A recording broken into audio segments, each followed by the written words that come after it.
देखिए, हम सभी के मन में कभी ना कभी ये प्रश्न ज़रूर आता है कि अच्छे लोगों के साथ बुरा क्यों होता है। हम अपने आसपास देखते हैं कि जो बुरे व्यक्ति हैं, दुष्ट व्यक्ति हैं, वो खुश हैं और अच्छे व्यक्तियों की हमेशा परीक्षा होती रहती है। इसके लिए एक स्टोरी आपके साथ शेयर कर रही हूँ श्री भागवत गीता से कि एक नगर में दो व्यक्ति रहते थे। एक अच्छा था, पूजा पाठ करता था, रोज़ाना मंदिर जाता था, भगवान की सेवा करता था। और जो दूसरा व्यक्ति था वो भी रोज़ाना मंदिर जाता था, लेकिन चोरी के उद्देश्य से। वहाँ जो चप्पल जूते पड़े होते थे उन्हें चुरा लेता था। तो एक बार क्या हुआ कि रात को बहुत बारिश हो रही थी, तो वो जो चोर व्यक्ति था वो मंदिर पहुँच गया। उसने देखा मंदिर में पुजारी के अलावा कोई भी नहीं, और उसने मौका देखकर वहाँ पर जितने भी भगवान के जो गहने थे, जो नकदी थी, वो चुरा कर वहाँ से भाग गया। बाई चांस वो अच्छा व्यक्ति भी वहाँ पर पहुँचा और पुजारी ने उसे ही चोर समझ लिया। खूब शोर मचाया, वहाँ पर भीड़ इकट्ठी हो गई और उस अच्छे व्यक्ति की बहुत पिटाई हुई। वो जैसे तैसे वहाँ से जान बचाकर भागा और रास्ते में उसका एक्सीडेंट भी हो गया, उसे चोट आ गई। जब ये अच्छा व्यक्ति अपने घर पहुंचा तो उसने वहाँ से जितनी भी भगवान की मूर्ति थी, तस्वीरें थी, वो बाहर फेंक दी। वो बहुत नाराज़ था भगवान से कि मैंने जीवन भर आपकी सेवा की और उसका आपने मुझे ये फल दिया। ऐसे धीरे धीरे समय बीतता गया और उन दोनों व्यक्तियों की मृत्यु हो गई। जब वो यमलोक पहुँचे तो इस अच्छे व्यक्ति ने यमराज से पूछा कि मैंने जीवन भर सभी काम अच्छे किए और फिर भी मेरे साथ ऐसा क्यों हुआ। तो यमराज ने उसे बताया कि जिस दिन तुम्हारा एक्सीडेंट हुआ उस दिन तुम्हारे जो कुंडली थी उसमें मृत्यु का योग था, लेकिन तुम्हारे अच्छे कर्मों की वजह से तुम्हें सिर्फ हल्की सी चोट आई। और वो जो बुरा व्यक्ति है उसकी कुंडली में राजयोग था, लेकिन उसके बुरे कर्मों की वजह से उसे सिर्फ थोड़ा सा धन और गहने मिले। तो भागवत गीता में श्री कृष्ण कहते हैं कि जब हम अज्ञानता के वश में होते हैं तो हमें कुछ भी साफ साफ दिखाई नहीं देता और हमें ऐसा लगता है कि अच्छे लोगों के साथ बुरा होता है। तो इस अज्ञानता के पर्दे को हटाने के लिए रोज़ाना सुबह 5 मिनट दिन की शुरुआत मेडिटेशन से करें। जब आप 5 मिनट आंखें बंद करके बैठते हैं ना, अपनी सांसों पर ध्यान लगाते हैं, तो जितने भी अज्ञानता के पर्दे हैं वो हमारे सामने से हट जाते हैं और सब कुछ साफ साफ दिखाई देने लगता है। आइए कुछ देर हम साथ में बैठते हैं, आंखें बंद करके। आराम से बैठ जाएं, कमर सीधी रखें, कंधों को ढीला छोड़ दें, चेहरे को ढीला रखें, रिलैक्स रखें और एक सुंदर सी मुस्कान ले आएं अपने चेहरे पर। अब एक लंबा गहरा सांस भरें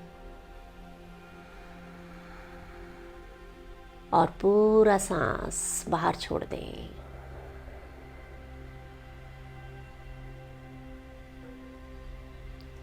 पूरे शरीर को रिलैक्स कर दें। एक और बार लंबा गहरा सांस भरें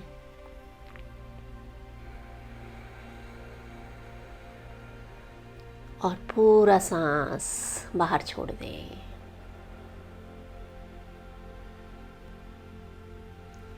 महसूस करें हर जाने वाली सांस अपने साथ सभी चिंताओं को, दुखों को दूर ले जा रही है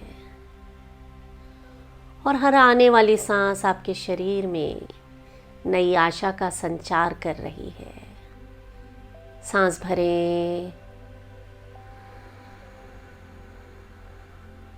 सांस छोड़ें और मन ही मन अपने आप से कहें कि जो कुछ भी मेरे जीवन में हो रहा है वो मेरी ही भलाई के लिए हो रहा है।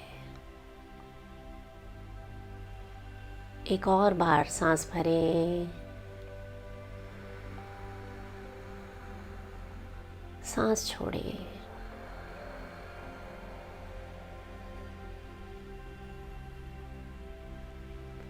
आज का दिन मेरे जीवन का सबसे अच्छा दिन है।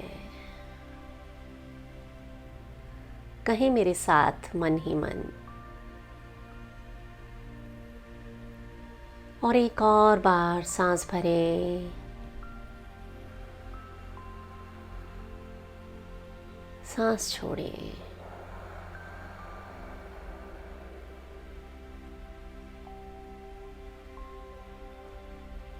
आज मेरे साथ जो कुछ भी होगा अच्छा ही होगा।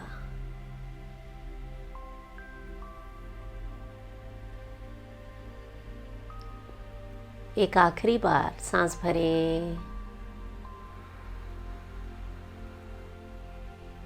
सांस छोड़ें।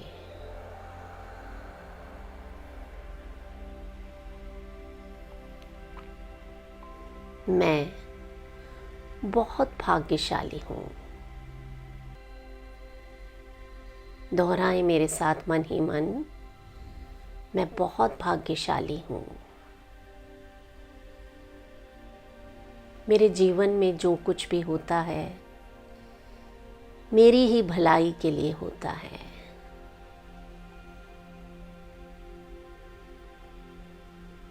मैं उस परमपिता परमेश्वर की विशेष संतान हूँ, इसीलिए उसकी विशेष कृपा मुझ पर है।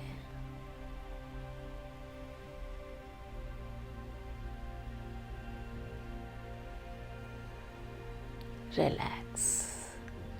धीरे से अपनी आंखें खोल दें। एक सुंदर सी मुस्कुराहट के साथ नए जीवन की शुरुआत करें। आपके और आपके परिवार की मंगल कामना के साथ मैं मधु चौधरी आपसे विदा लेती हूँ। नमस्कार।